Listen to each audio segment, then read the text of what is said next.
Hi, I'm Claire and this is my husband Nick.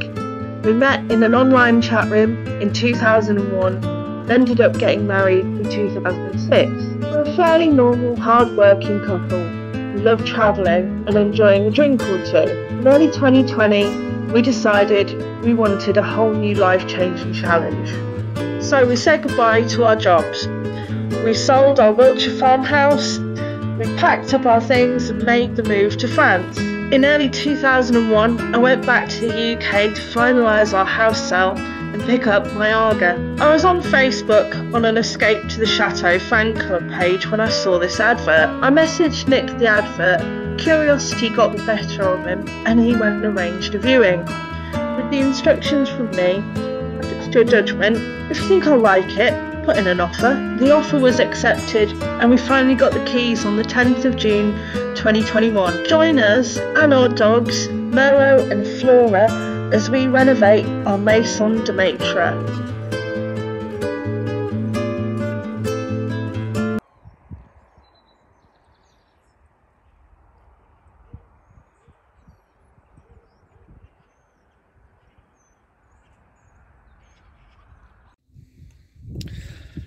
We went to our neighbours who live in the house over there for a lovely meal and a couple of bottles of wine, and they showed us the back wall of the barns here, which back onto their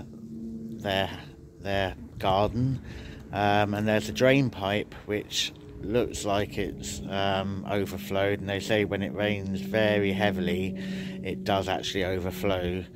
So I thought today I would put my newly acquired scaffolding tower together. In fact, that's only half of it, the rest of it is not needed for this little venture, and I would go up there and have a look and see if I can see why it's leaking. Maybe it just needs some leaves clearing, or maybe there's a bigger problem.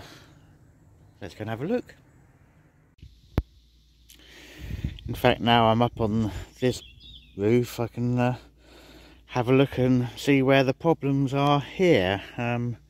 Firstly, I don't think that you should be able to see underneath and through those tiles, so a bit of cement work will be needed there. These tiles are just laid onto wooden boards, they're not nailed in position, so sometimes they slip, sometimes, like that one there, they crack, in which case they don't work particularly well. There's one cracked one there, another cracked one there, another one there, another one here. Not so important when they're the tiles that curve that way over, because any water from higher up will have hopefully gone sideways and into the channel, the valley. So when the tiles in the valley crack, that's when you get a lot more problems. But certainly I can see either I or somebody else will have to come up here and spend a bit of time. Now I've bought a stick, so where I can see if there are any tiles just need pushing back into place, I'll be able to do that while I'm up here. Otherwise I shall continue making my way to the other end of the roof here and see if I can see the problem with the drain. The gully along here is clear, so I don't think we'll have a leaf problem, so not sure what we'll find. Well, I've made it to where we think that there was a problem, which is that damn pipe there, and It appears to have a bit of vegetation in it. So I shall clear it out. While I'm up here, take some more of this vegetation away, and hopefully that will solve that little problem.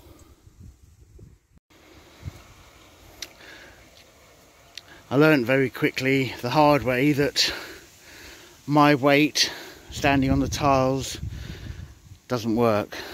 You end up with more broken than you repair. So I've cleared a way through so I can walk up and down across the roof, and it shows you perfectly well how the tiles are laid up and over each other and just resting on these wooden boards that I'm now standing on. So it doesn't take much wind to move them, to shift them around a bit, and when that happens we get leaks, but only when it rains, so it's not too bad.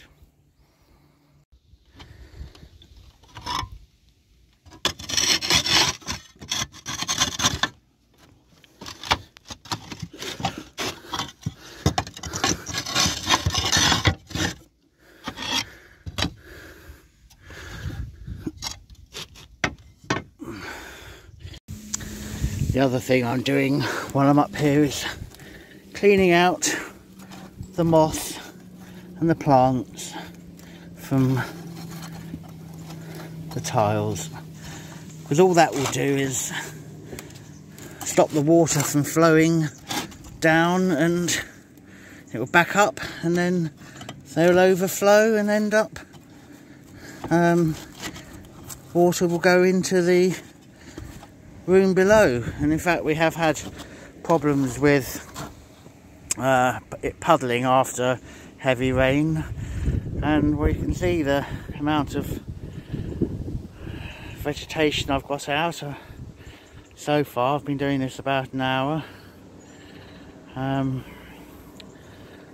just doing the bits I can reach at the moment because I don't want to damage too many tiles. I've got my pokey stick, so I will try and free up some more bits with that, and leave it as watertight looking as I can. I've finished clearing those two roofs of weeds. Now I've moved the scaffolding tower over here to go along this one. There doesn't appear to be as many weeds. There's not as much room to stand either, but I'll give it a go and make sure I can see if any tiles need lining up, that I get them done. Here goes. So I attempted to do the roof up here, but there really wasn't enough room to walk.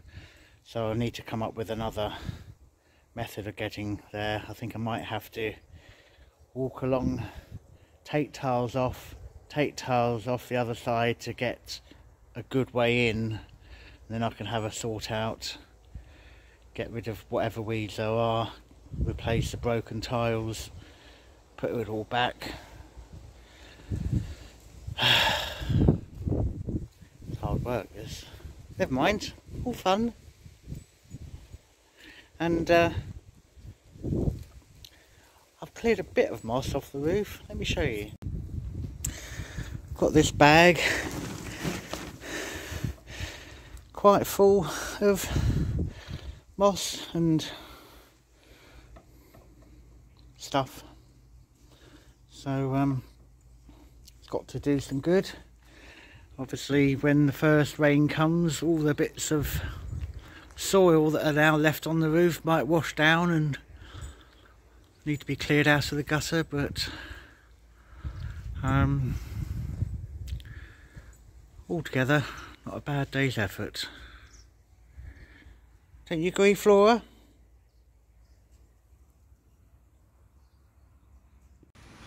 Today I'm outside our local cemetery in Oman.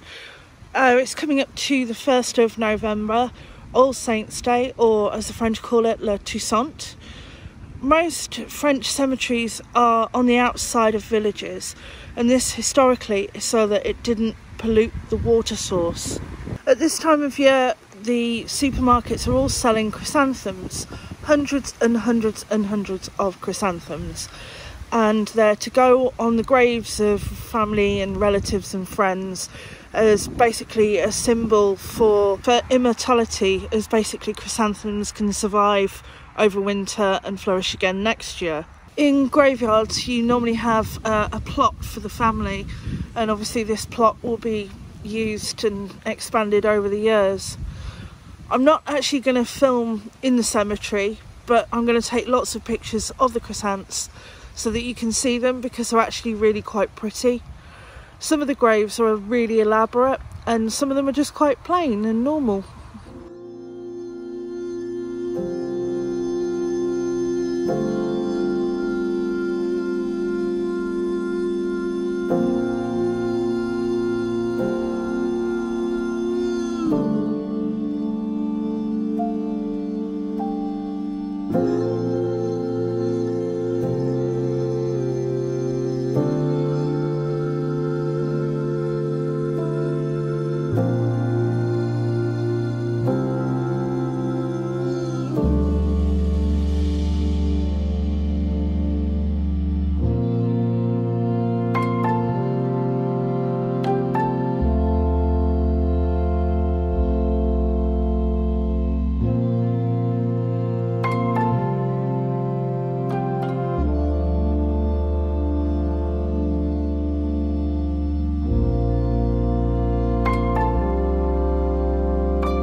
We've got the planning permission to repaint the shutters. I'm going to remove them and take them into an area for Claire to start her production line for renovation.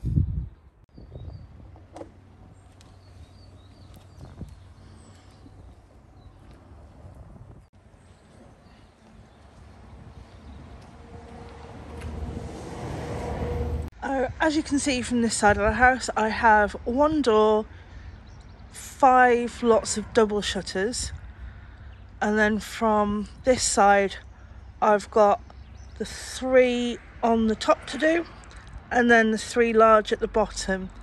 I'm going to start on this side of the house first because it's right next to the road. I thought it would make it look a little bit prettier. Once I've done the entire part of this block, I will then start on the big house. And I think the shutters on the big house downstairs, they're going to be fine because they're all, well, they're all flat, they're not louvered. But the ones upstairs that are louvered, they're going to be a lot more of a pain to do. And he's taking one off of this side of the house as well.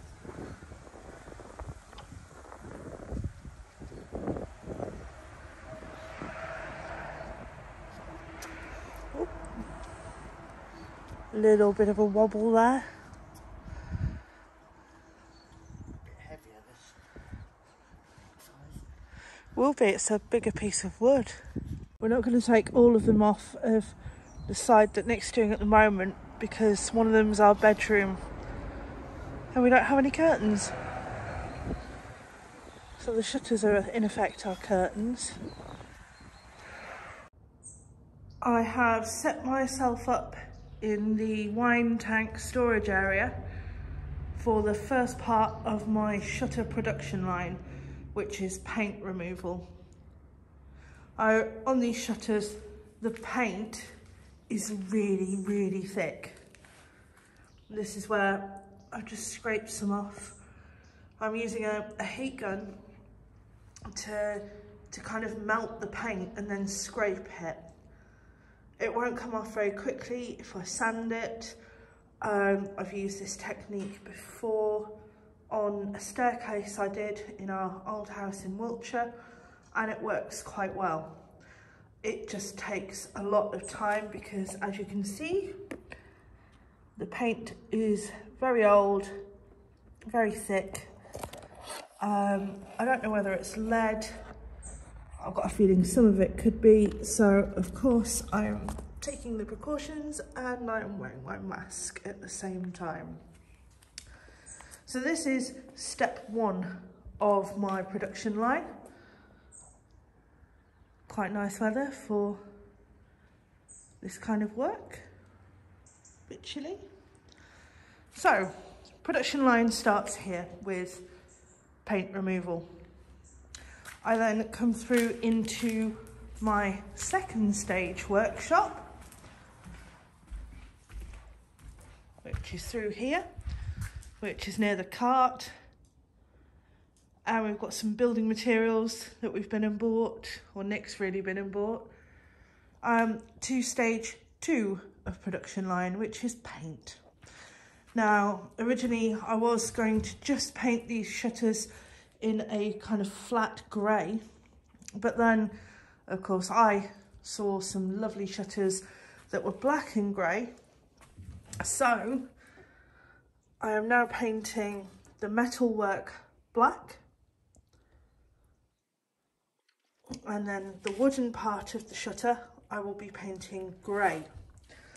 To give you an idea of the colour, I am using Hammerite Brilliant Noir for the metalwork, and then for the actual colour of all of the shutters I am using Anthracite Grey.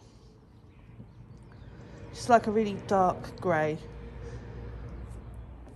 As soon as I have a finished shutter, I will show you this by it going back up. I think these are going to take a little while, especially with the number of them. But I'll get there in the end and it will be quite a rewarding job. The other thing that I've had to go and buy is some exterior wood filler. Because where some of them are old and I'm peeling the paint back on them, it's then revealing kind of patches of wood that's rotten, like here.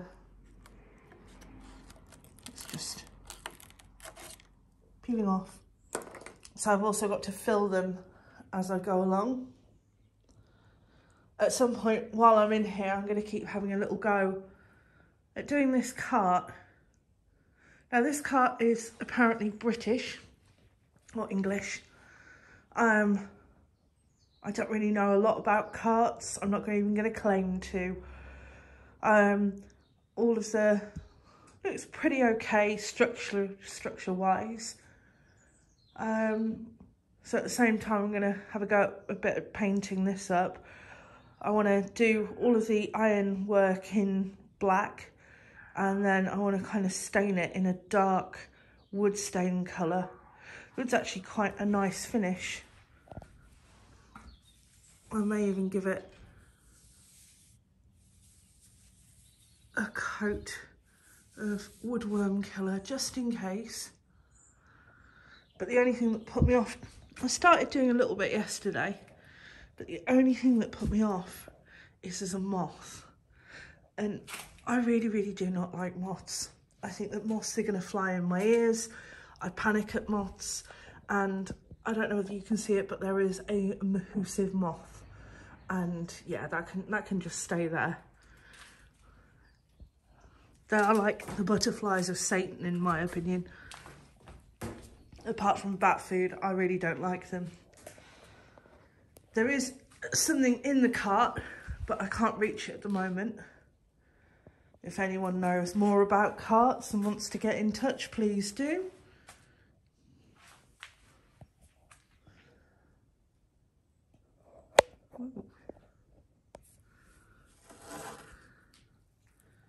Wow, horsehair. Cool, there we go. I just opened this pot of filler, and you'd think that it would be filled more than like halfway, wouldn't you? It's not even half full. No. Yeah, Robin bastards. For those of you who have not maybe had to use wood filler before, it's kind of like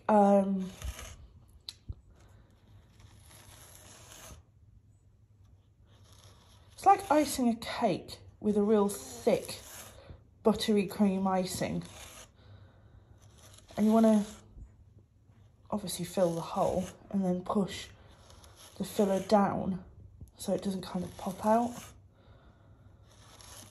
At the same time, I will say I will be sanding this after I've done it, just so the finish is smoother. Yeah, it's like coffee buttermilk icing.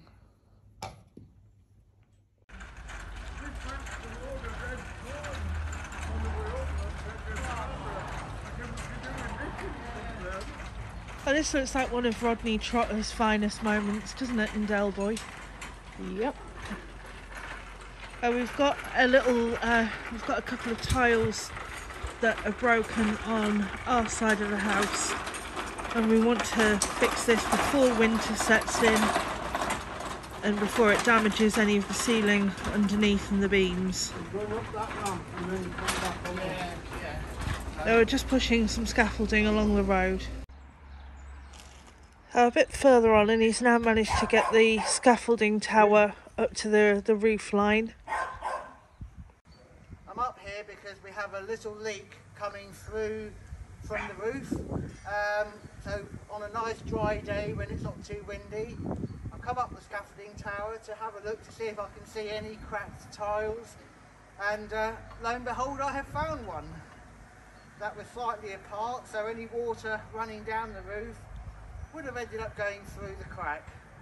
So I can move that one to one side and replace it, and hopefully that will solve the problem. We'll find out when it rains next. Have fun up there. So, Yew Tree Revenge, attempt number 2 or 3. Today we've attached this strap to it, and we've got a block and tackle, I think that's called, which is going to be fixed around something so that when the tree is cut, it falls in the direction where we'd like it to fall, not through the building, not through the wall. So we're just trying to work out where to attach it to.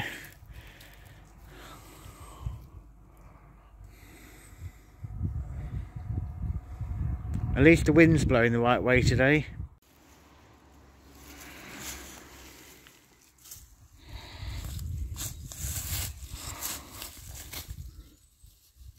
Right, put that hook on there. Now.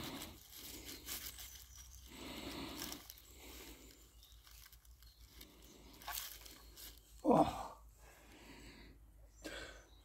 Don't have arthritis in your back.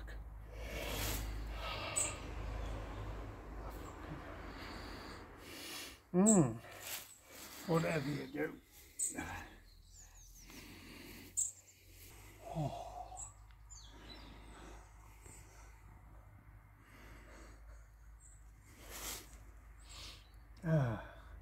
I am bloody sick of this, right?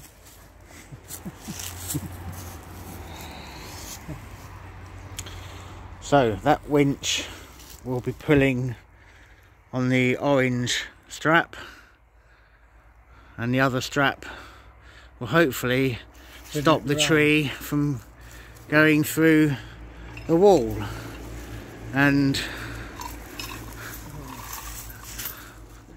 our trusty lumberjack is of the opinion that the tree will fall exactly where I'm standing, so I best get out the way. No, our trusty lumberjack is bloody opening it.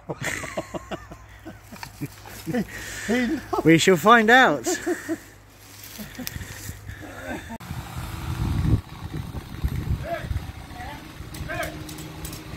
over the chain and pull it your way.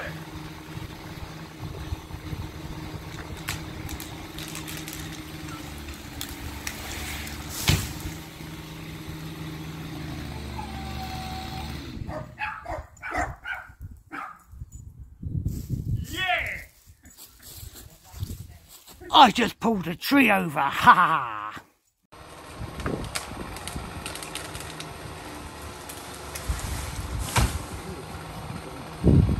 Hurrah! Yeah! The bastard.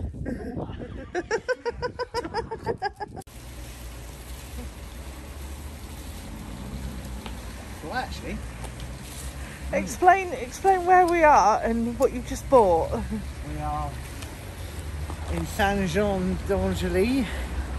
We have just bought a new version of Perrier they just brought out. It actually was wine from the petrol pump at the off licence.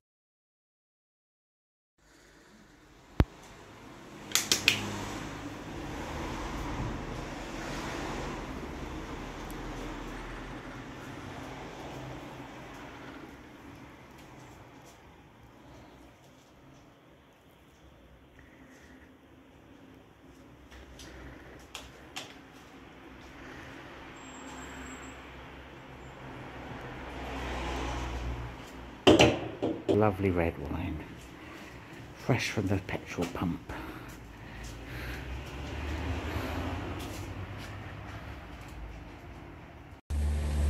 €2 for a litre of, well, it's not vinegary, so that's a bonus, isn't it?